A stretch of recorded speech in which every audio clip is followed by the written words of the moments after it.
Hello family. তো এটা হচ্ছে আলু। তো আলুটাকে আমি কুড়িয়ে নিয়েছি ভালো করে, তারপর নিয়ে নিলাম কাঁচা লঙ্কা।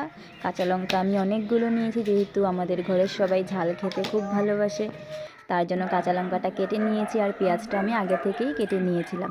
তারপর কাঁচা লঙ্কাগুলো যে কেটেছি ওগুলো দিয়ে দিয়েছি।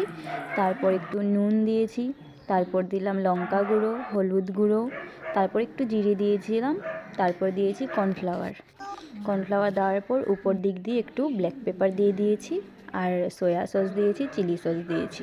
তোমরা চাইলে টমেটো কেচাপও অ্যাড করতে পারো, বা অন্য কিছু যদি থাকে দিতে পারো। তারপর আমি দিয়েছি এখানে ধনেপাতা কুচি করে। তারপর আলুগুলোকে মশলাগুলোর সাথে ভালো করে মাখিয়ে নিয়েছি। মাখিয়ে বড়ার মতন যে ডোটা হয় ওরকমভাবে একটা ডো বানিয়ে নিয়েছি। কড়াইয়ে সাদা তেল গরম করে নিয়েছি, তারপর এক এক গোল করে ডোগুলোকে দিয়ে দিয়েছি ছোট ছোট বল বানিয়ে। তো দেখতেই পাচ্ছ এখানে কি সুন্দর বলগুলো রেডি হয়ে গেছে আমার। তো আমি অ্যাকচুয়ালি ভেবেছিলাম এটা অন্য রকম হবে, কিন্তু হয়ে গেছে আরেক রকম। কিন্তু খেতে ভালোই লেগেছে, এটাও কুড়িয়ে আমি একটু অন্য রকমই বানাবো ভেবেছিলাম। যাই হোক, এটাও খুব সুন্দর হয়েছে আর খেতেও ভালো হয়েছে। আর ভিতরটা দেখো একদম পুরো পুক্ত হয়ে